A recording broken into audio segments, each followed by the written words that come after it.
Hey everyone, how you doing? Can you all hear me?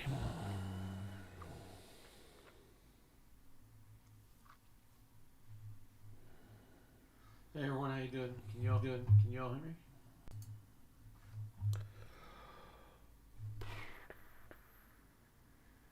Okay. Jeebus.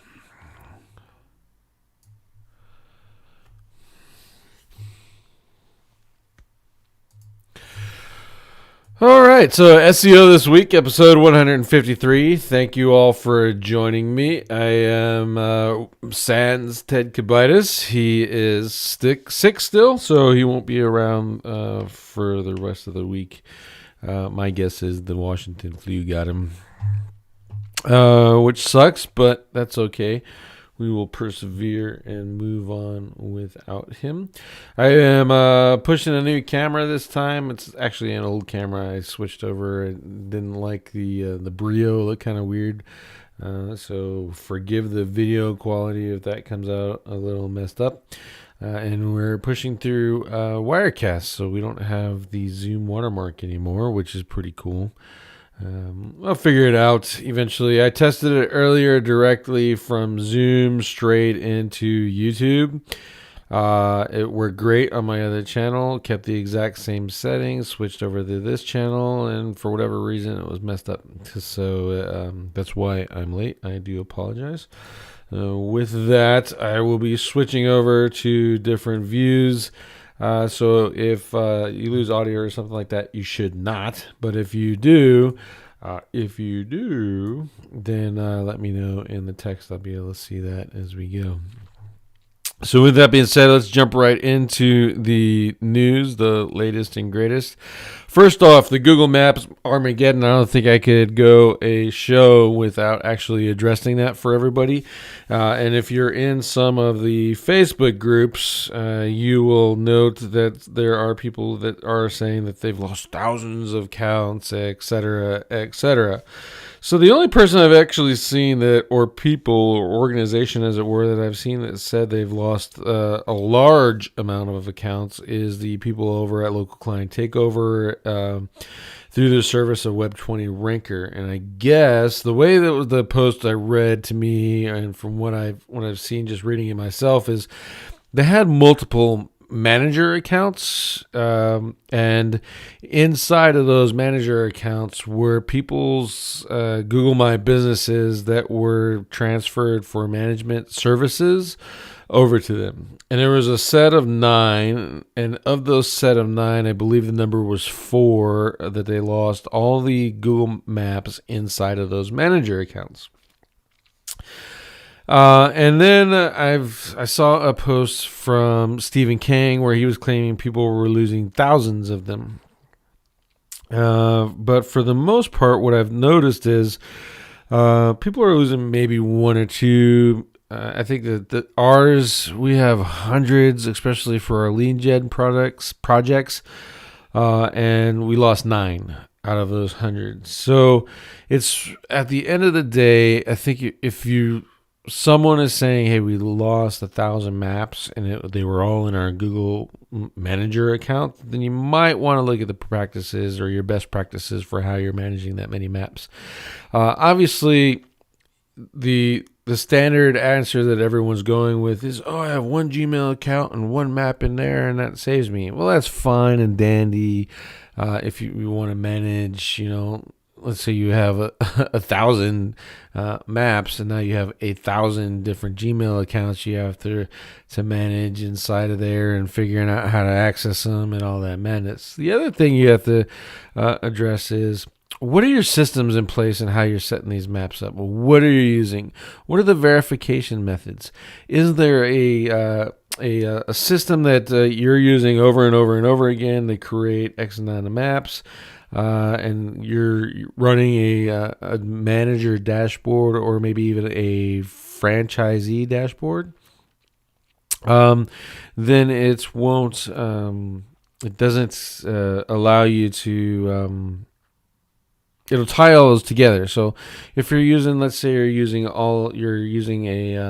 the postcard method, or a phone verification trigger method.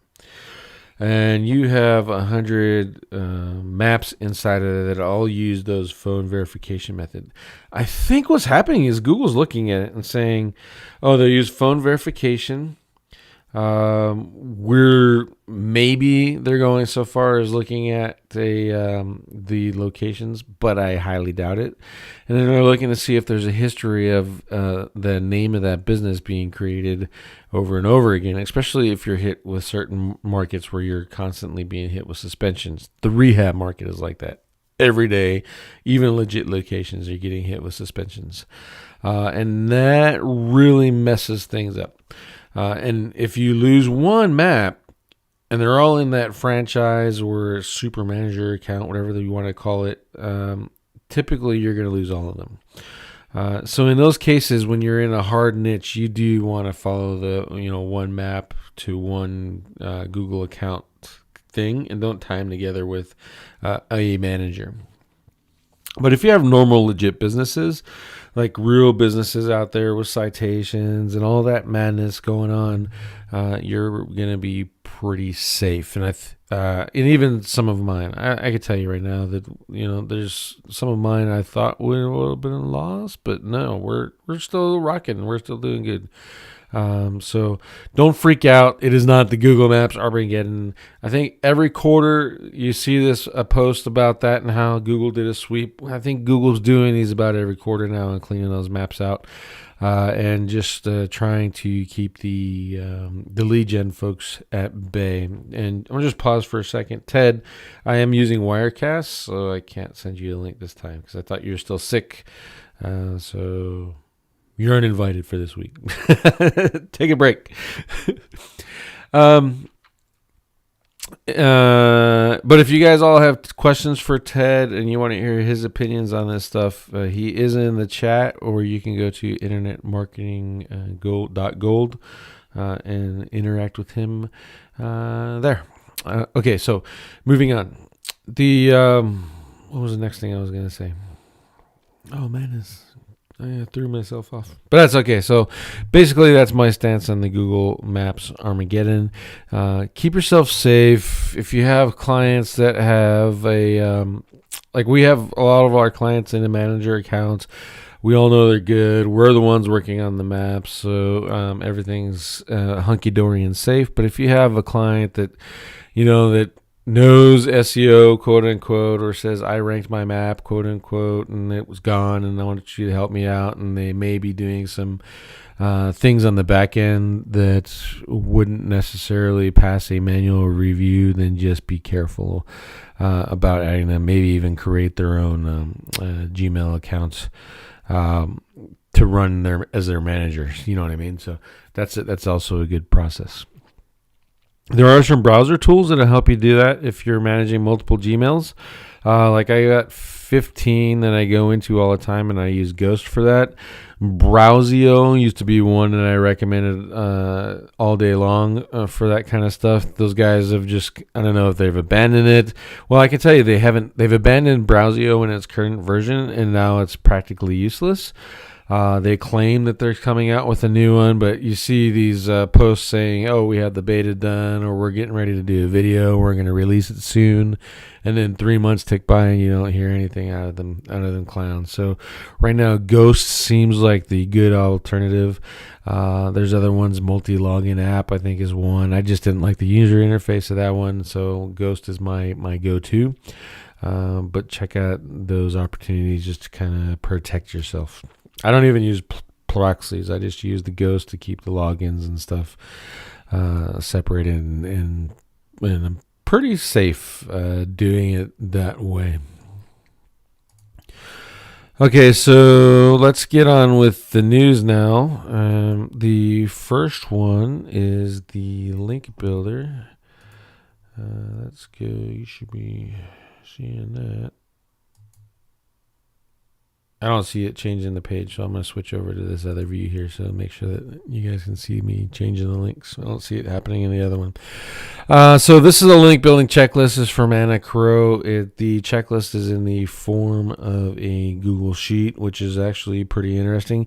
And at the end of the day, really all it is a rundown, like during the month of what you should be doing or what she thinks you should be doing.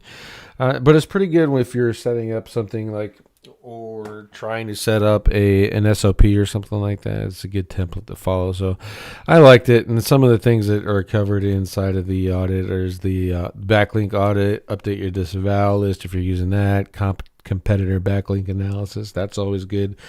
Maybe they got some opportunities that are pretty easy for you to capture yourself. You should try to leverage that. And then some of the monthly link building tasks, you can actually create SOPs around all of these things as well, depending on which ones you want and etc. It's all broken down into 5-week rotations. That's actually a pretty good setup right there. Again, just check out the sheet, modify it to your liking. That's really, at the end of the day, that's what I do. I'll buy courses, I'll get access to sheets and all that madness, and I'll mold it into something that I actually want to use for my team, or we'll turn it into an SOP, or make it a Trello card or whatever, to leverage the information, or at least the idea behind the concept of. So that's pretty cool. So you'll like that, I think. The next one is, just getting my normal coding stuff in here. I actually got 2 of these. And this one is leveraging Python and Google Cloud to extract meaningful SEO insights from server logs.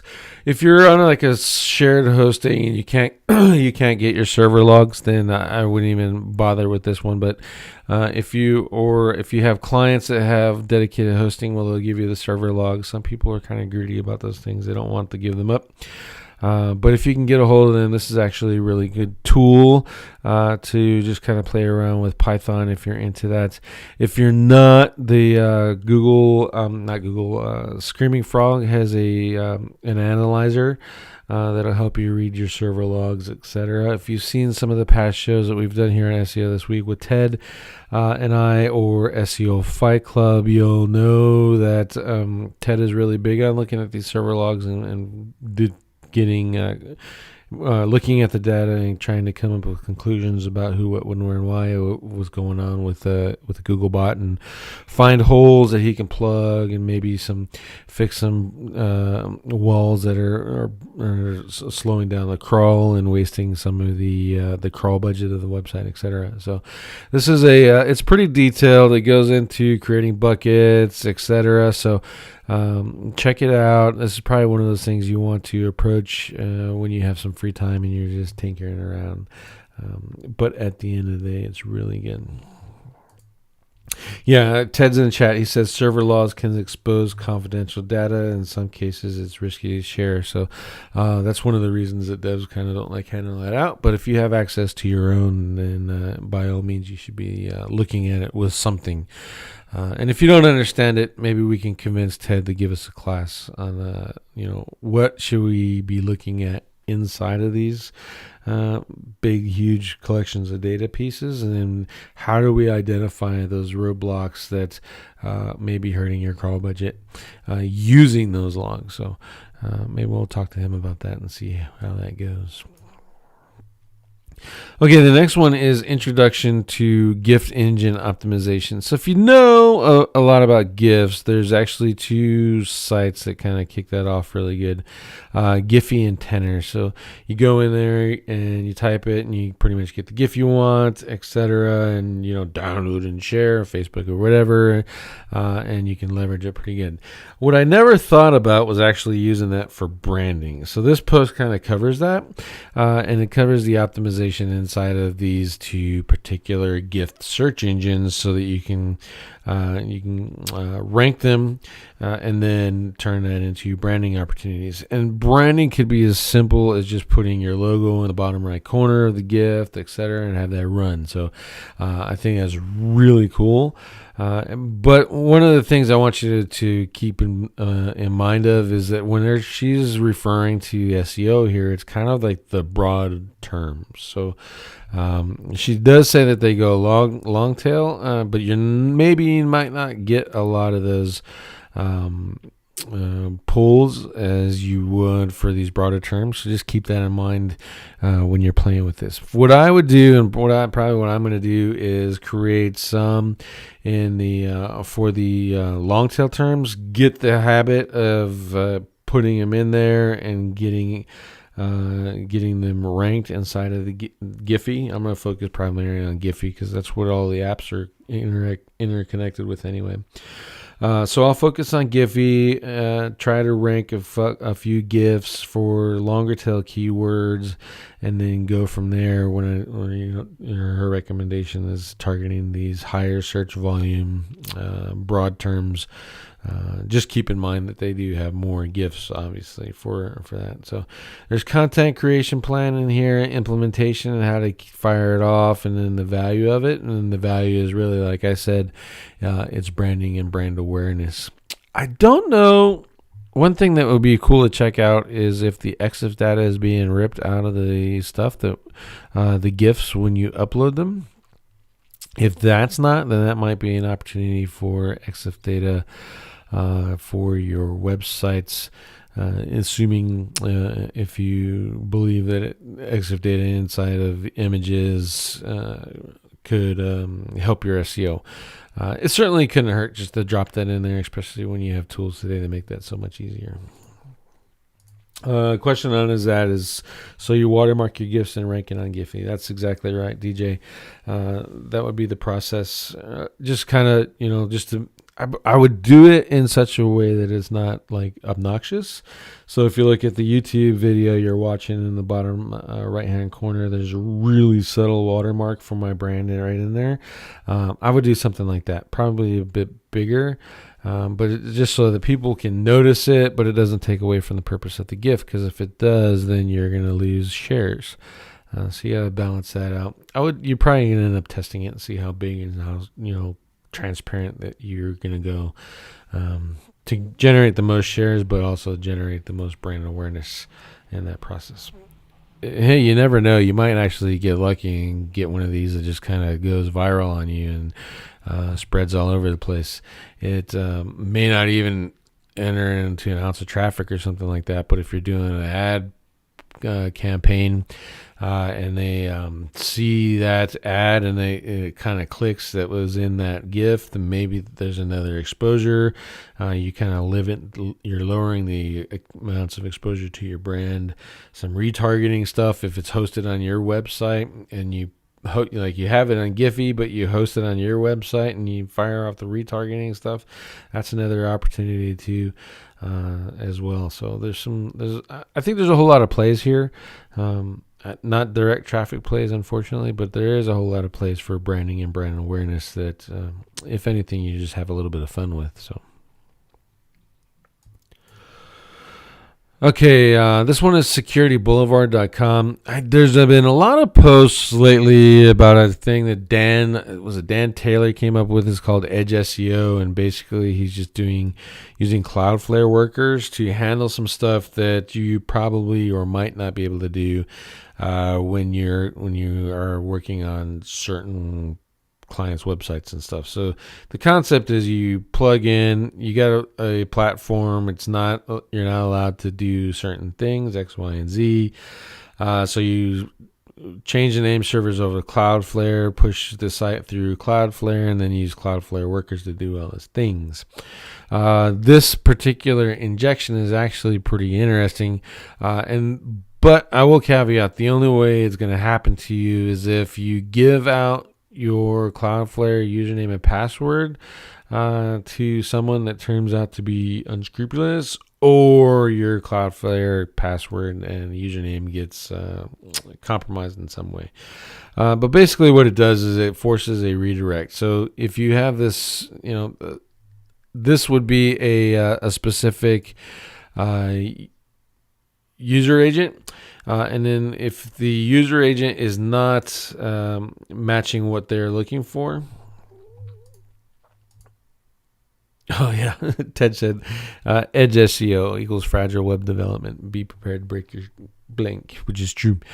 Be prepared to break your shit. So that's basically kind of what's going on with that Edge SEO stuff. But what this is doing is it's setting a refer. So let's say you are doing an audit on your website or in Search Console, and you see all these crazy domain or URLs come up. You scan all your stuff, and at the end, what's happening is it's creating essentially a redirect. And this particular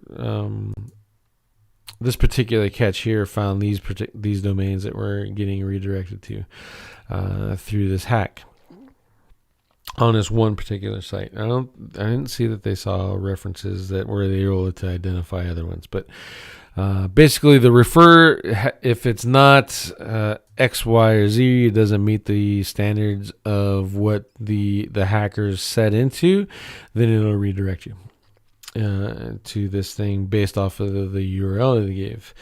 And what happened was this particular person was using Cloudflare. They got into the workers and they added a worker account, and that allowed the hacker to go in and add this code to the account, and then essentially build all those fake URLs and then do all the redirects. So it's pretty interesting. There are some things you can do to your Cloudflare to protect it, but the number one thing that I would always recommend is don't give it out unless you trust it to people. And then after you're done, those person that you trusted is done with it, change your passwords anyway. And there is also the two-factor authentication if you like messing with that, and phone apps and all that other madness with two-factor authentication that goes along with that. So I don't wear a tinfoil hat, so I'm not that deep into 2FA. I just kind of find it as an inconvenience for me, so I just pick stupid strong head passwords, and I'm usually pretty good. Knock on wood. So that's that. The next one is link rot. Jerry West actually brought this topic up, and Roger Monti, the head writer for the National Enquirer for Search Engine News, decided to write about it. But that is not, in my opinion, it is not lowering the value of the concept of looking at link rot and how to address it. So you have a bunch of different terms. So it's link rot, link decay. It's all essentially the same thing. So the short version is you build links, they're good, you walk away from them, and then 3, 6, a year later, they're either dead or broken. And you can recapture a lot of the stuff that goes along with link rot if you stay on top of it and find the good tools that do it. Unfortunately, a lot of the time, the tools that are monitoring it are way out of date, or they're so inaccurate that it's hard to do it. So this is kind of a manual process. In particular, if you combine Ahrefs and Majestic and then use something like URL Profiler, or look at, then you might have an easier game of it. But at the end of the day, this is really going to be a manual process. First thing that I look for is actually the indexing status of the link. Is the link indexed or not? Now, I've told you before, I don't care if all my links are indexed, and that's positively true.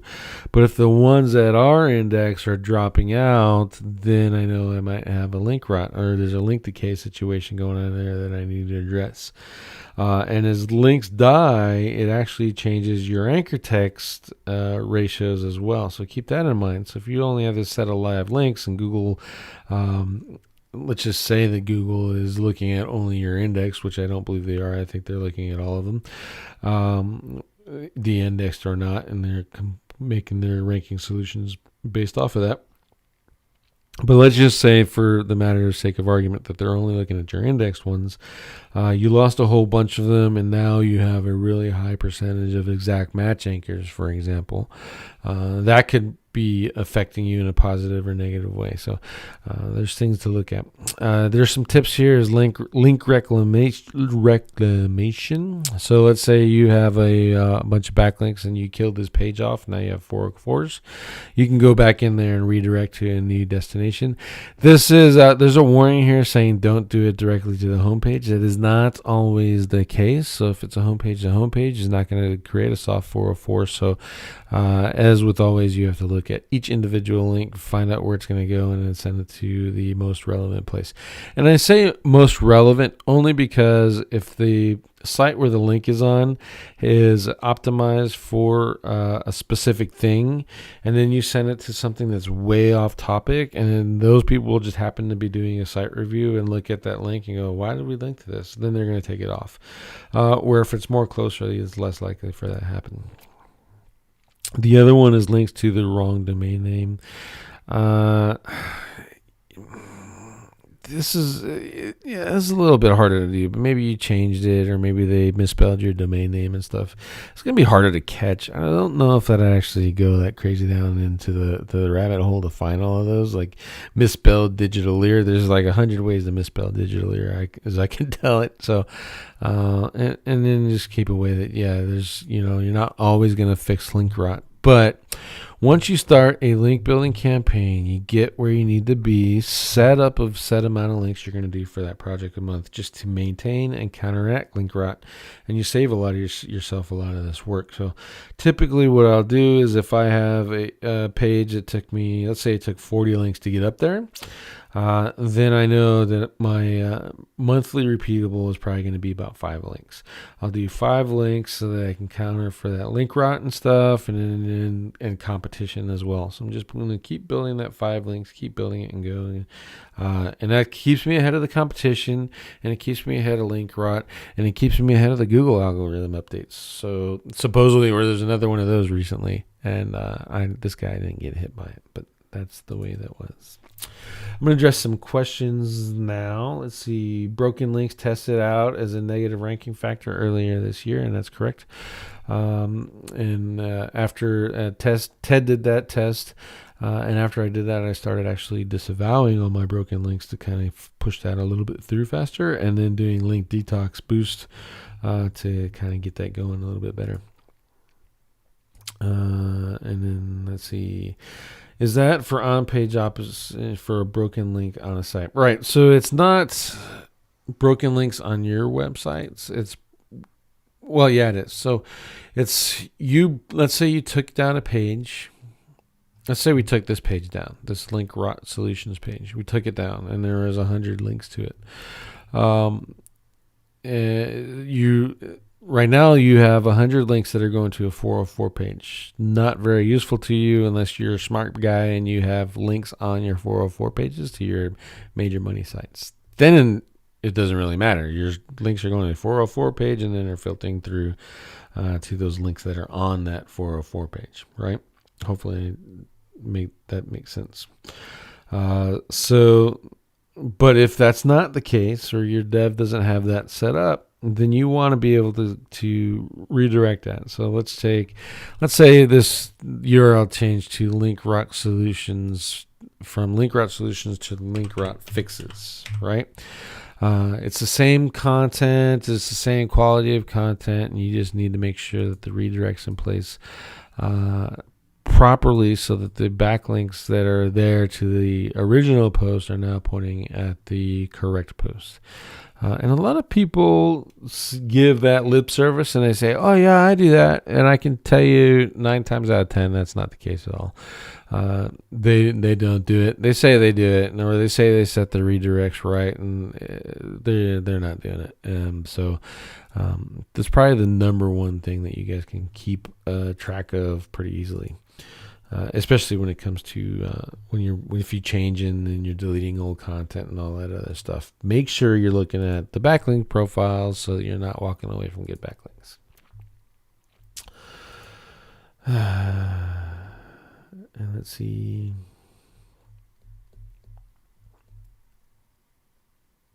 Yep, and then Ted added, the theory is that measuring quality is hard and expensive, but measuring a lack of quality is easier. So yes, broken backlinks on a page appear to cause harm. So and I'm assuming he's talking about broken backlinks going out. So if you have broken external links on your website, you need to get that fixed. Plus, that's just a better user experience too, right? So think of it that if you don't want to think of it from the SEO perspective, because you're one of those clowns that thinks SEO is dead, um, then think of it from a user perspective. Why would you link out to a broken website?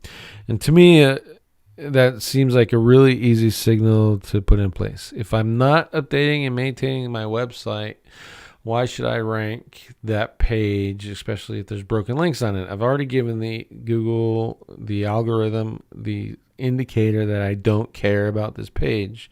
So if I don't care about it, why should Google care about it? You kind of look at that in that way. So how do you counteract that? You do site audits. You run a tool like Screaming Frog, or Sitebulb. I prefer Sitebulb once a month just to make sure everything is working. And you're pretty good at that. If you're doing it once a month, you're going to be okay. There's some other tools that probably catch them a little bit faster, but once a month is good for me. And that's it. Is there any more questions on the news? We're doing it. Ted's in there typing away. She's killing it today. So Google is storing massive amounts of error by URL in the new Google Search Console. Too big for them not to be using it. And that is correct. I wouldn't wonder, though, how much they actually trust it at this time, because it's not entirely accurate. Like, I got some error messages for Digital Ear. I went through like 100 of them page by page, and then what they said the error was is not there. I don't know what it's talking. It's crazy talk right now. So there's still some bugs inside of that, but you can definitely go with Ted's concept of why invest so much money to make that feature if they weren't going to use it for something, or if they weren't going to use that information at least for something. And it may not be a direct tie into the algorithm, but it could lead to an algorithmic change, or an adding a micro algorithm or something to make that a little bit better. So it's pretty interesting. And he's doing all kinds of crazy tests on error types and stuff. So that's pretty good. I just want to work. I want to know what works right now. That's what I want to do. What's working now? And then DJ commented exactly what Clint said. Those errors are not really errors, but just simple stuff. This is against W3 standards and types of small issues, which is true. Don't get me wrong. There are some things in there in that error reporting in Search Console that you have to pay attention to. But just know that you're going into a tool that is still, in my opinion, in development. Multi was from SIA. He was talking about how Google kind of follows the 80-20 rule. So right now they worry about 80% marketing of the Google Search Console, and doing 20% of the time actually making sure it works, which is a great analogy for me, and I loved it when he said that. So that's kind of where I'm at with the effectiveness of Search Console and using it for SEO stuff. It's great information. It's wonderful. Look at it. Don't ignore it, but just take it all with a grain of salt. So hopefully that answers that. Okay, sponsor time. It's not really a sponsor for me. It's SIA. As you know, I partnered with Dory Friend after Kyle Roof left, and we kind of took the bull by the horns and started pushing out a crazy large amount of tests. Not only are we testing new things, but we're also retesting our old stuff. Is that data good? Which is smart, considering how often they're updating the algorithm. You want to have stuff in place so that you can see and make sure that the rules or the guidelines and stuff that you're recommending to people, both free and in paid environments, is still accurate. So currently there are over 400 tests. I think the thing here says 409. I actually have three more to publish, and then I have another 6 that I just completed and locked out. Keep in mind, we don't only just show you the white side of the corn, the A side, as it were. So there's an A side and a B side of everybody, right? So we don't just show you the A side. If a test fails, we're going to show you the test failing. If a test passes, we're going to show you test passing. And then one of the things that we implemented when I walked in is we're talking more about how do you actually implement it. it's great to give you all these ideas or these test results and say, ta-da, we've tested it. But how do you implement it and make it to be that much better? So if you want to join, and I hope you do, go to SEOintelligenceagency.com, click on join SIA, and then that'll get you to this wonderful page right here. You can see all the different tests in there. All the legacy stuff from Kyle is still there in there. None of that was deleted out, and it'll remain in place. So you can, when we do retesting and get those retests done, you can see everything that was done in the past and maybe how it changed.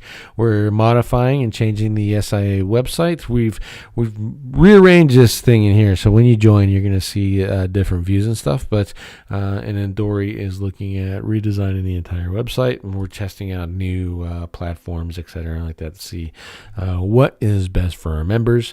And then we have our our Slack groups. One primary for the entire membership, and then we set up masterminds. So people who wanted to be in a mastermind and they wanted to be connected with them, they all let us know who they were.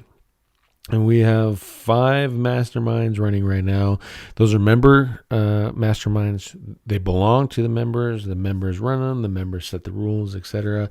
And we're just there to help facilitate, which is a great addition to the entire thing. So come check it out. Come join us. And I'll talk to Dory. But something on this page might change, and if it does, it's probably going to happen this week. That would be my guess. So I'll just go ahead and tell you right now. Wait and see what happens, and if that changes, then it's all the better for you. It is $19.97 is expensive. Not going to deny it. The price is actually going to go up. So I think right now we sell all the tests and all access to everything to $2,000. It's $2,997 plus the monthly, and we're pushing out 3 tests a week on average. I'm actually the testers, some outside testers that come in, and then the inside testers and myself, we're averaging 5 to 6 tests completed.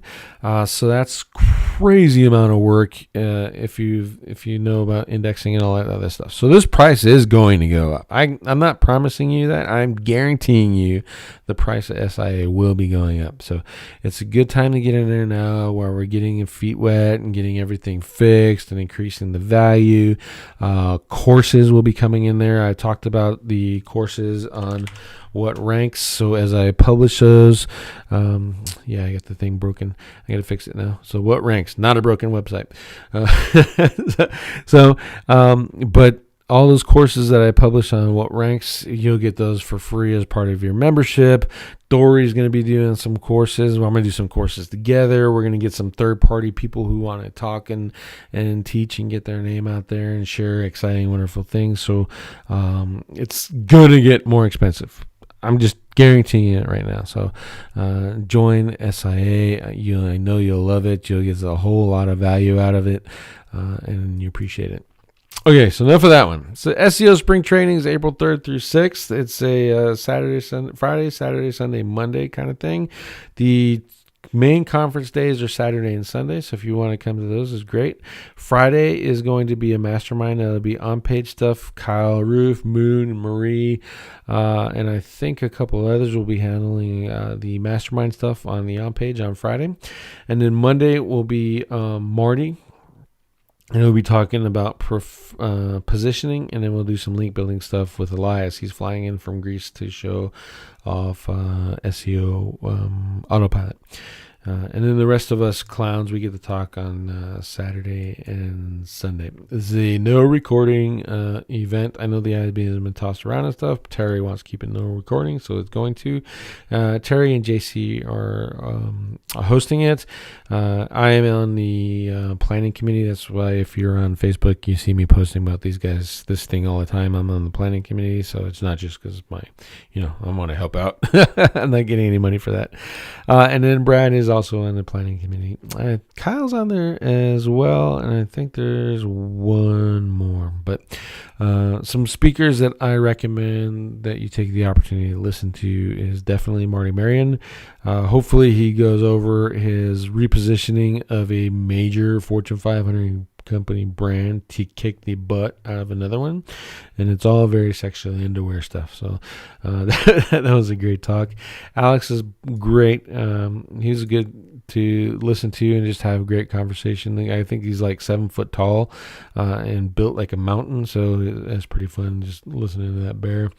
And Joshua Fletcher is great. Robert is great as CRO. It's great having a nice one-on-one conversation with him. If you get the opportunity to do that, have him looking at your site and get some CRO tips at the same time. And then we're bringing, let's see who else. Stuart here is going to be there. Systems. If you don't know what marketing cheat guides are, you haven't seen that around. I'm not sure he's promoting that a whole bunch, but he had like little mini SOPs. There was 50 of them that were awesome. And I'm looking forward to see that. This guy's come in, take goodbye to us. I'm not sure what he talks about, but I'm pretty sure it has something to do with his software and correlation and testing and stuff. But you get to see Ted again. That's going to be great. And then Jeff Lenny's going to bring in some affiliate marketing stuff. I can let it out right now. I'm going to be talking about schema. Now, originally I was going to do kind of like this boring presentation because there's not really how much you can do with schema. But I'm bringing in some test results, the value of it, and then it's actually, hopefully, if everything works out, I'm going to prove a hypothesis that I have on why schema actually works as well as it does. And then we'll show you some tools that people are working on, that, or at least the output of a tool that a buddy of mine is working on for a SEO plugin. And some of the stuff that we'll be implementing in our SEO software, schema software, if I can ever get that out. But we got another project going with Dory that's taking precedence over that. So that is my sponsorship stuff. Okay, so let's go into the site audit. Actually, we got 10 minutes left. I got 10 minutes left on the hour. Do you guys want me to do the site audit or skip it? I can give you the Reader's Digest version if you want to. So we'll have live, not recording. Not recording is total loss of quality education. I would sometimes agree. Here's the value of not doing a recording though. People are more likely to share things that they wouldn't unnecessarily want to get out there. Let's take me for example. My first SEO rock stars, I actually took out or had them stop recording for part of my presentation. My first SEO spring training conference, that was not recorded at all. And during both of those, I actually shared stuff I would never share in public. Like ever, because I didn't want people to use it and burn out the method. You know what I mean? This method is making me a whole lot of money. I want to pay it forward and give it to a crowd, but I don't want it for free on internet or I Am Glory. You know what I mean? If you're familiar with I Am Glory, you know what that is, or the Vault or any of the other sharing sites. So that's the downsides of recording. Or the upsides, you get better information. The downside is you have to be stupid good at note taking now, right? Or the people have to give you presentations. Like you'll get my presentation. I'm sure other people will give up their presentations and their slide decks and stuff as well. So, but yeah, you do lose that piece of it. You know what I mean? The recording part, but you just kind of balance that. Do you want quality information or you want the recordings of it? And not saying that you're going to get lack of quality information just because you don't have the recordings, but it is a thing there. So I haven't got anyone that said that they wanted to see the site audit, and I've already talked a long time. So what I will do is I'll save all this stuff for next week. Because I want to be respectful of your time and your hour, and I have another webinar to do at 2:00. So But I'll save all this stuff for next week, or I'll do a different site. But the short version is we're going to talk about WWE tickets and the ticket niche in general, and then look at a ticket site and see how to do that pretty good. I'll just give you the Reader's Digest version. The site's okay. It needs a lot of on-page stuff to compete, and a lot of backlinks, because you are not playing this market without backlinks. There's no way you're doing it. And I'm not talking like the 10, 20, 40s. You need thousands to play in this game. And it's almost like an adult or a dating or a payday loans kind of thing. That's how competitive tickets are. So this would have been a cool one. Like I said, I'll either save it for next week or I'll use it in SIA today. We'll see what I have in going on for SIA, and we'll hold it on the SIA weekly webinar coming up in a couple hours. So thank all of you for joining me, and I appreciate the time and the interaction, and hopefully next week we'll get Ted on live. I know he's sick, so he's probably mad because he doesn't get to be on, but at least he gets to recover a little bit. And thank all of you for again, thank you all for coming, and I'll see you next week.